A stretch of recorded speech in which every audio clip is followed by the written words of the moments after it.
قرآن پاک نے کہا یہودیوں پہ اللہ نے ذلت مسلط کر دی ہے، یہ ذلیل ہے، ان کا کوئی دیش نہیں، یہ جہاں انہوں نے قبضہ کیا ہوا نا فلسطین میں، یہ قبضے کی جگہ ہے، اور ایک مٹھی بھر ملک ہے، شاید 60-70 لاکھ آبادی ہو اسرائیل کی، اگر امریکہ اس کی مدد نہ کرے تو اسرائیل قائم نہیں رہ سکتا، اور اس کے گرد 12-14 اسلامی ملک ہیں، بیت المقدس مسجد اقصی معمولی جگہ نہیں، حضور نے فرمایا 3 سفر کرو تو سمجھنا ہم عبادت کر رہے ہیں، کون کون سے؟ فرمایا اگر بیت اللہ جاؤ تو عبادت سمجھ کے جانا،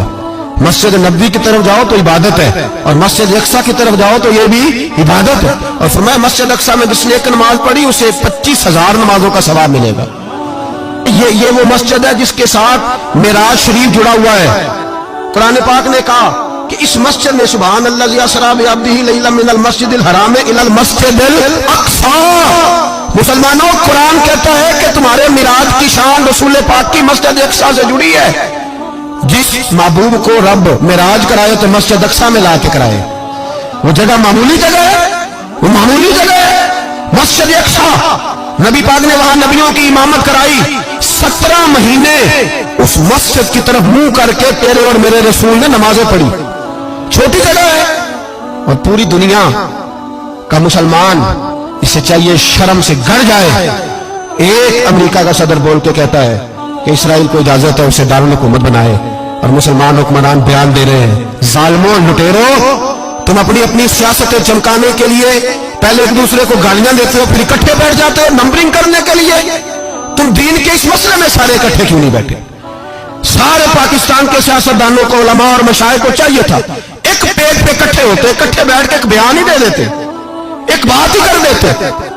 پھر میرا سلوٹ ہے ترکی کے صدر کو، پھر میرا سلوٹ ہے ترکی کے صدر کو۔ عجیب بات ہے نا کہ اس کے پاس ایٹمی طاقت آپ سے کمزور ہے، آپ کی تگڑی ہے، اس کے پاس جو فوجی طاقتیں ہیں وہ اپنی جگہ پر آپ کی فوجی طاقتوں کا لوہا مانتی ہے دنیا، لیکن پھر مجھے کہنے دو نا، میدان میں بندہ ایٹمی طاقت سے نہیں لڑتا، ایمان کی قوت سے لڑتا ہے، وہ بول اٹھا ہے نا، کیا کر لیا اس نے اپنی پارلیمنٹ سے خطاب کیا ہے، اس نے بہت عرصہ پہلے کہا تھا مسجد اقصی میری خواب میں آئی تھی، اور رو کے کہتی تھی آئے مجھے کوئی صلاح الدین ایوبی کا ماننے والا، کوئی آئے مجھے بچائے، کہتے میری خواب میں آئی تھی اور روتی تھی، کہتی تھی کوئی آئے، اور ایک شاعر نے کہا مسجد اقصی نبی پاک کو بھی بلاتی ہے، کہتی ہے ایک بار پھر طیبہ فلسطین میں آ، راستہ دیکھتی ہے پھر مسجد اقصی تیرا، ایک بار پھر سے طیبہ سے فلسطین میں آ، راستہ دیکھتی ہے پھر مسجد اقصی تیرا۔ کوئی بول رہا ہے نہیں اتنا مقدس مقام، چھوٹے چھوٹے بیانوں، کہیں اکٹھے ہو جاؤ، پیش گوئی کر رہا ہوں، بڑی جلدی اس امریکہ کو لوگ ٹوٹتا ہوا دیکھیں گے، اس سے بکھرتا ہوا دیکھیں گے، اس سے لرزتا ہوا دیکھیں گے، اس لیے کہ مقابلے رب رسول سے اتنے آسان نہیں۔